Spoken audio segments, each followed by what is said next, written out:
ఇవాళ సింహాద్రి అప్పన్న గిరి ప్రదక్షిణ కార్యక్రమం జరగనుంది. 32 కిలోమీటర్లు గిరి చుట్టూ భక్తులు తిరగనున్నారు.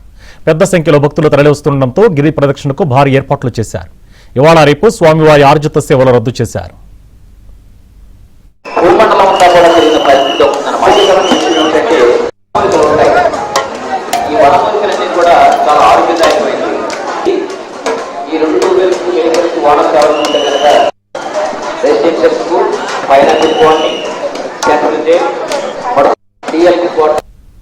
మరింత సమాచారం మా ప్రతినిధి నాయుడు అందిస్తారు.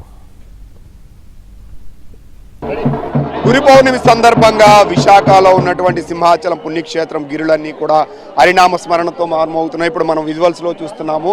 సో సింహాచల పుణ్యక్షేత్రం గిరి పౌర్ణమికి సంబంధించి లక్షలాదిగా భక్తులు వస్తారు. ప్రతి ఏడాది కూడా భక్తులు భారీ సంఖ్యలో పెరుగుతున్నారు. సో తెల్లవారుజాము నుంచే తొలిపాంచు వద్ద కొబ్బరికాయలు కొట్టి ఇక్కడి నుంచి 32 కిలోమీటర్లు నడుస్తారు. సో దీనికి సంబంధించిన పూర్తి స్థాయిలో ఏర్పాట్లు చేశారు.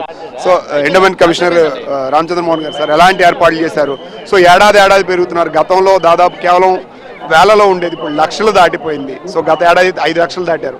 సో ఎలాంటి ఏర్పాట్లు? అనాదిగా వస్తున్న సాంప్రదాయం ప్రకారం సింహాచలం క్షేత్రంలో శ్రీ వరాహ లక్ష్మీ నరసింహస్వామి వారికి ప్రతి సంవత్సరం కూడా ఆషాఢ పౌర్ణమి రోజున తుది విడత చందన సమర్పణ జరుగుతుంది. వైశాఖ శుద్ధ తదియనాడు చందనోత్సవం రోజున సాయంత్రం రాత్రి మొదటి విడత చందన సమర్పణ జరిగితే తర్వాత వైశాఖ పౌర్ణమి, జ్యేష్ఠ పౌర్ణమి, మళ్ళీ విడత 2 విడతలు చందన సమర్పణ జరుగుతుంది. రేపు ఆషాఢ పౌర్ణమి రోజున తుది విడత చందన సమర్పణ జరుగుతుంది. అయితే ఈ సందర్భంగా ముందు రోజు అంటే ఈరోజు చతుర్దశి రోజున పెద్ద ఎత్తున భక్తులు కొండ చుట్టూ కూడా శివగిరికి కొండ చుట్టూ గిరి ప్రదక్షిణ చేసి అనంతరం స్వామివారిని దర్శించుకోవడం అనాదిగా వస్తున్న ఆచారం.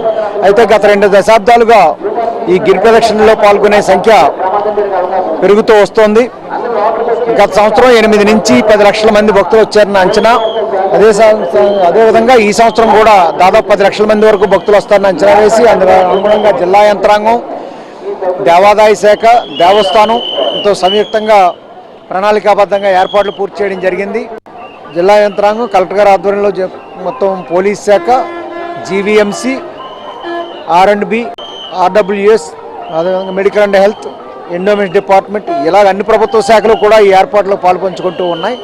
అన్ని విధాల ప్రణాళికాబద్ధంగా అన్ని శాఖలు సమన్వయంతో ఏర్పాట్లు చూసుకుంటూ ఉన్నారు. ఈరోజు అర్ధరాత్రి వరకు కూడా దాదాపు రాత్రి 9 గంటల వరకు తొలిపావంచ భక్తులు వచ్చే అవకాశం ఉంది. అనంతరం వాళ్ళు చివరన వచ్చిన వాళ్ళు గిరి ప్రదక్షిణ పూర్తయ్యేసరికి రేపు ఉదయం అవుతుంది. వాళ్ళందరికీ కూడా చివరిదాకా గిరి ప్రదక్షిణ మార్గంలో కానీ అనంతరం కొండపైన దర్శనం చేసుకోవడంలో కానీ ఎటువంటి ఇబ్బంది లేకుండా ఉండటం కోసం అన్ని విధాల జాగ్రత్తలు తీసుకుంటూ ఉన్నాం. సో గత ఏడాది దాదాపు 5 నుంచి 8 లక్షలు వచ్చారని అంచనా. ఈ ఏడాది దాదాపు 10 లక్షలు వస్తారని చెప్పి అంచనా వేస్తున్నటువంటి పరిస్థితి. 32 కిలోమీటర్లు కూడా భక్తులతో జనసందోహంగా మారుతున్నటువంటి పరిస్థితి కనిపిస్తుంది. విడుదల సత్యాత నాయుడు, విశాఖ సింహాచలం క్షేత్రం నుండి.